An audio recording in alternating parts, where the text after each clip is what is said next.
So, the topic for today is parental burnout, Olga. First of all, could you explain to us, please, what are the signs of parental burnout? Well, the parental burnout is quite well known generally for the parents who may be trying to figure out how to work, how to be a parent, how to be a partner, and all other life commitments. But in our case, when we work with parents of children with autism, this is really common scenario. For parents who are parenting children with autism and have maybe more than one child and work to handle and relationships, it could come to a point when they feel burnout. So what are the signs? If parent feels that they need to have a distance from their child or children and they feel that they need to have a time alone and they craving this time when their child going to go to sleep, or when they maybe even in the toilet locking themselves out, that one part. It could be continuous exhaustion or feeling of exhaustion just suddenly happening. So the day starts and you are active and all fine, and then suddenly it's like bang, and you feel totally exhausted. You cannot cope, you cannot function, you cannot hear what's going on. You really feel like you need to withdraw yourself. And if that happens more than sort of on a regular basis, like every day or every other day, if there is a pattern as well, you need to recognize maybe is that you have this anxious feeling. For example, if your child going to school and they just about to return from school, or you're about to pick them up, you have this feeling of anxiety. That could be a sign. You may be feeling depressed and not enjoying the previously enjoyable things, like or you even don't find time to enjoy those things.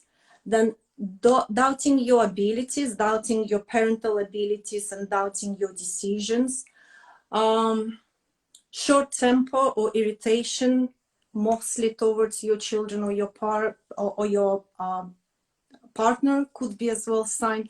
So all of those signs that similar to depression, but more related to, oh my God, I feel exhausted when my child is around, could be as well sign of that. Or you giving yourself fully to helping your child, but as well you feel like I can't anymore on a continuous regular basis. So that could be the signs of parental burnout. Okay, so I guess the point is that it's having those feelings that one can often experience, but having them continuously, often on a daily basis, and that's when it would indicate it's something more than just frustration and Yes. need a good sleep. Or more than 2-3 times a week. If it's continuous, it's a sign. Please pay attention to me. You are close or you are there.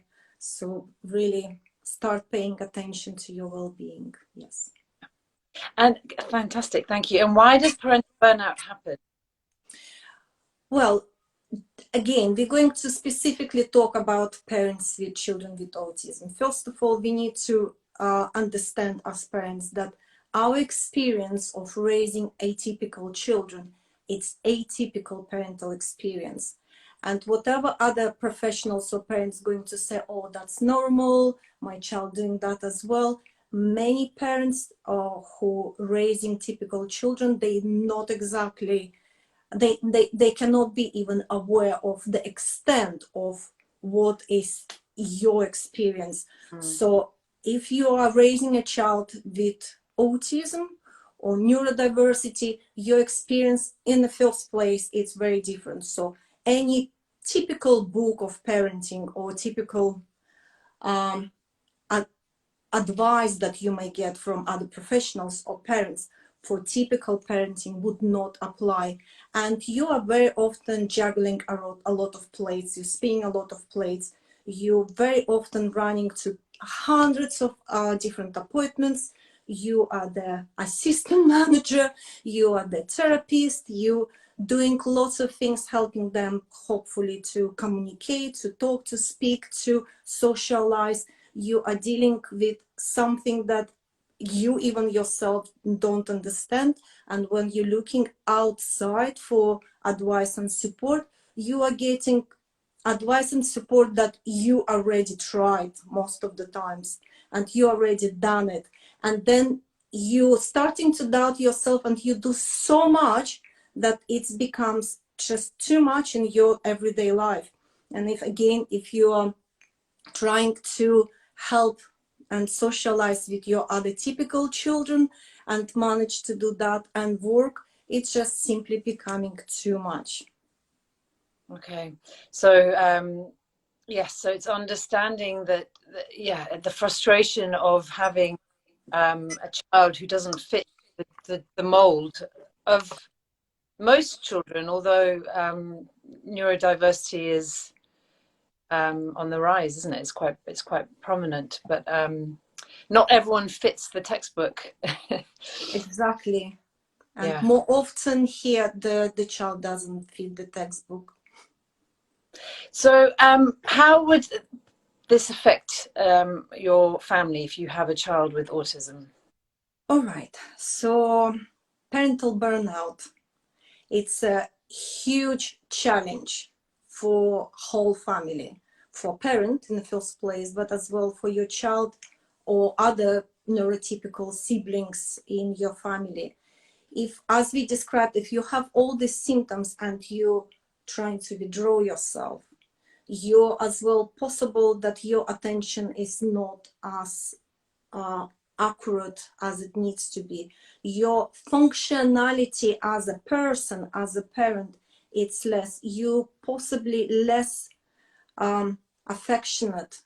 You are more tired, and you purely cannot give enough time and attention because you physically can, and it can't. It's obviously going to affect any member of your family. So if Mm, at any point you're realizing that you cannot cope, that you are feeling exhausted and you are feeling withdrawn, you need to straight away jump into helping yourself mm, instead of jumping into helping your children more, because you maybe as well have a sense of guilt that, oh my god, I underperform as a parent, or I forgot that appointment, or I feel so exhausted that I really want just to turn away and lock myself into a toilet.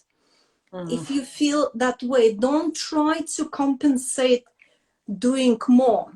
Actually give yourself this distance, give yourself, and find the way how you can maybe involve more of other members of your family or other professionals, because this feeling of exhaustion, feeling of burnout, it's projected outwards, it's projected to your children. They picking up, they again giving to us the maybe unwanted behavior. They picking up on your irritation, they picking up on your exhaustion and your distancing, and they jump on you. So really the best way is to extract yourself at least for a little bit and give yourself this breather and be able to again face what it needs to be faced. so interesting. I know that feeling well, when you feel, you need a nap and then you feel so guilty because you've taken out half an hour yourself. And so then you rush around trying to overcompensate, and then you get exhausted again. And actually, it doesn't help at all, does it? The overcompensation. It's so important to listen to yourself and to take a breather and to regroup and regenerate, so that you can go back and give everything again when fully charged.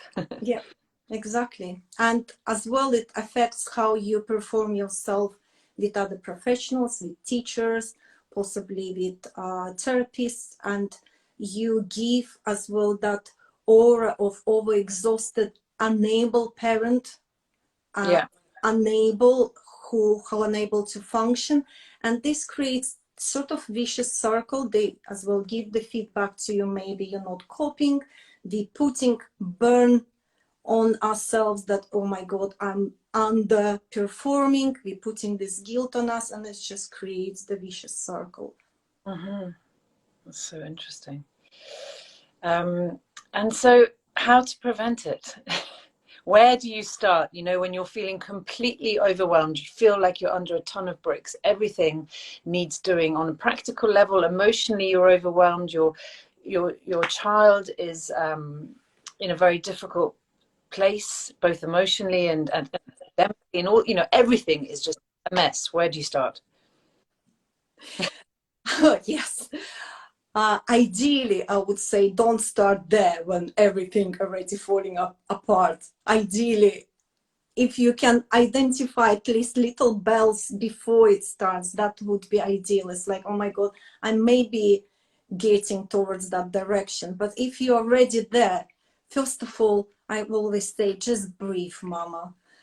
Just stand there. Just, I catched myself. I feel exhausted. I feel all of this. It's like, just stop and just breathe. Just come back to yourself, to your senses, to you, just you as a person. You're not mother of any children. You're not partner of anyone. You're not this brilliant, I don't know, manager or whoever, whatever your position at your work. You just you for these 3 seconds, just allow yourself, just breathe, very long breath in and out, 3 long breaths, and I'll just come back. And then as well, start thinking, okay, if I'm almost there or I'm already there, there is few things that you need to start paying attention first. First of all, start to pay attention to yourself. As in any airplane, you see they're going to give you instructions, put your first the mask on yourself first, then on your child. Do that. First of all, do that and start dedicate some time to set aside some worry time and set aside some me time. What I'm saying about worry time, when you have these anxious thoughts, what's going to happen again, or what's going to happen in the future, or how I can help my child now with whatever challenges they're facing. Have a daily routine of writing your worries or just thinking about your worries. Give that time, maybe 10 minutes, 15 minutes of your time, write them down and look at them from the logical reasoning part of your brain. What you can do about them now, who can help you with that, and maybe dedicate a couple of minutes of possible plan what you can do about it or who can help you.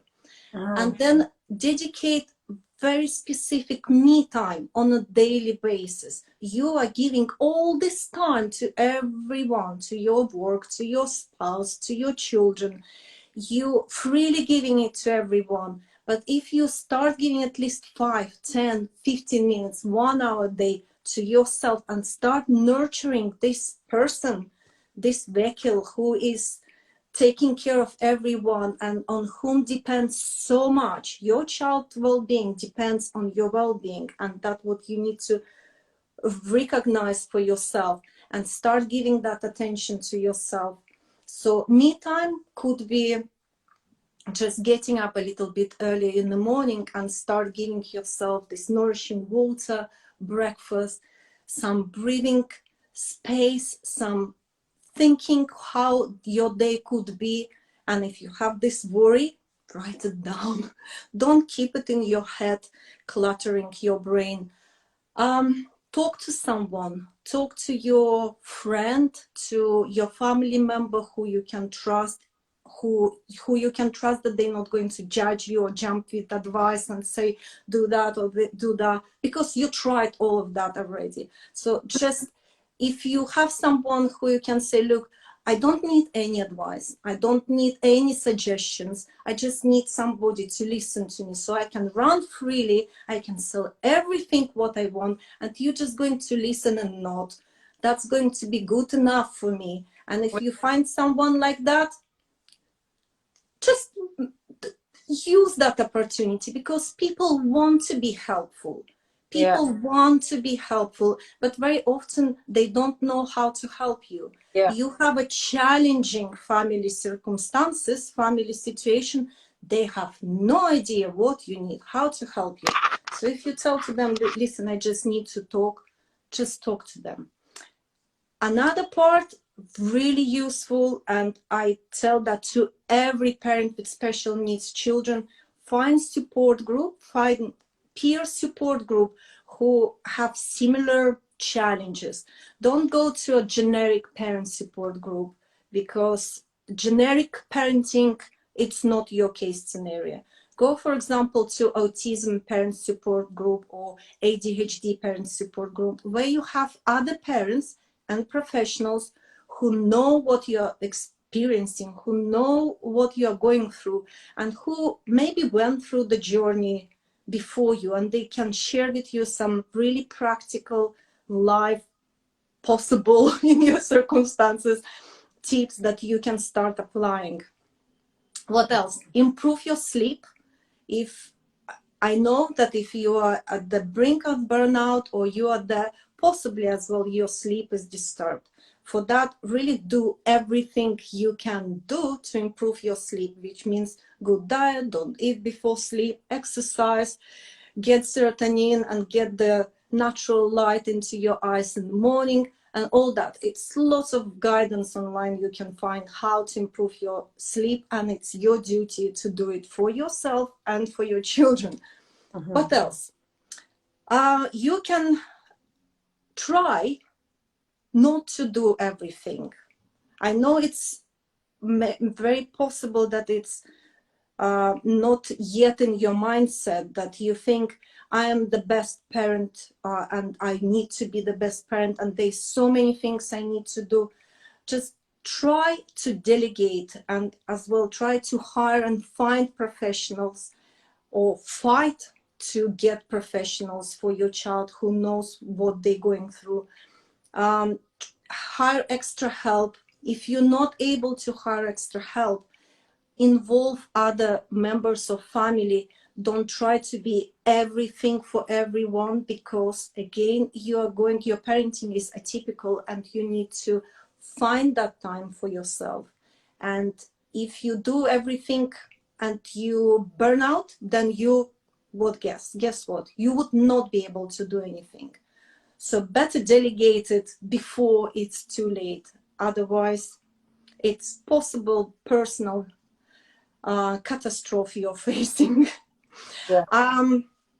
Prioritize and engage with the daily to-do lists. And I know you have a lot of things on your to-do list, probably hundreds of things. But if you write them down and start thinking, what are the highest priorities? What are the best action I can do that going to improve my day-to-day and my child's well-being today, as well as for tomorrow?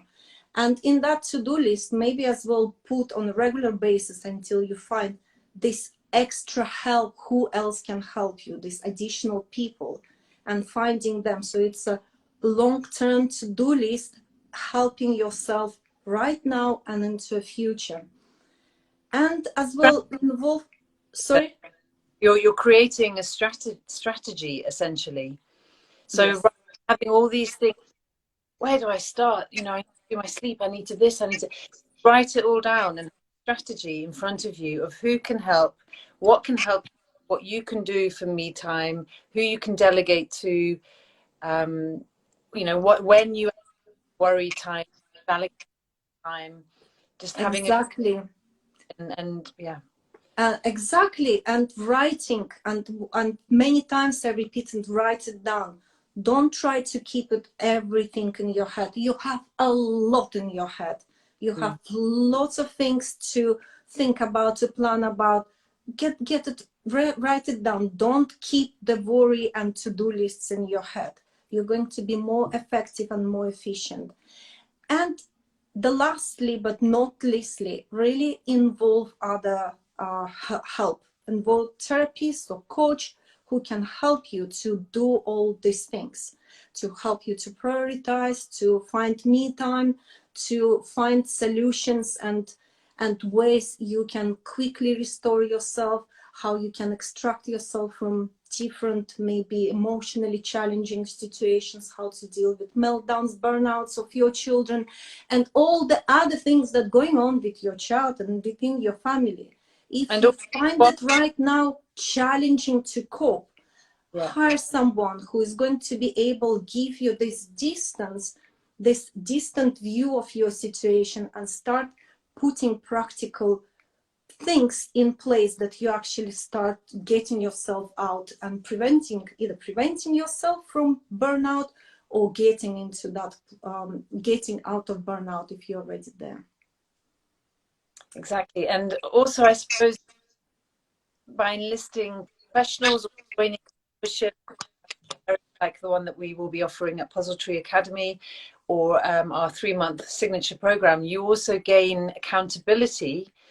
So, which I know is proven to really increase performance, enable people to stick to new routines and to resolutions, because they're constantly being held accountable and nurtured along the way, to stick to the new routine. But also to have that kind of mentorship, which is so helpful, isn't it? Which to keep you on the rails, essentially, to keep you on track, Yeah, and and accountability. And accountability, it's a huge thing, as well as coming to a place where you know that you're not going to be judged if you haven't managed. If you said, I'm going to do that, and you tried, or you haven't even managed to try, you have this place where people are not going to judge you, where they walked in your shoes, but they're going to support and sort of give you a little gentle, loving push, saying, try again. yeah. Just give a try and see the difference in your life and in life in your children. And then you may get that whew, lift, and you may see as well other parents doing it, and you see that, okay, they went through it and they managed to get out. I try, and hopefully I'm going to manage as well. Olga, may I ask why do you have such good advice on this issue? Well, first of all, because I went through some burnouts in my life, not even one, couple of quite big burnouts. Mm. And I remember my first experience when my daughter, who is now 19, at that time she was only 2.5, and just started to experience quite severe signs of autism, and it was really challenging. It was really difficult. I was single parent of 4 children at that time, and I was completely exhausted. Mm. And I realized that the only thing at that time, I wasn't yet aware that my daughter has autism. I wasn't aware, and there was no service like that, like now it's available and you have all the information. But I realized that if I don't do urgently something to improve my health, well-being, and my mental state, I probably wouldn't be there for them. I wouldn't be able to do what I have to do. So that was my first experience. And then as well, I had experience when suddenly my support network disappeared because I moved to another country. And that was as well quite challenging and difficult. So I know what is involved. And now working with close to hundred of private clients, it's really common experience for many parents who is raising children with autism. Yeah. Thank you So so much, Olga, for your time, for your insight, for your inspiration, and we will catch up with you again soon. we will. Thank you, and stay in touch with us. Like and follow us and join our support group. All the best to everyone. Please have a look at the link in our bio, and you will see all our latest masterclasses and offerings and blog and newsletters and all sorts of things that you can find out about more about Puzzle Tree Academy. Have a good day, everyone. Thank you, Bye bye. everyone. Thanks. Bye bye.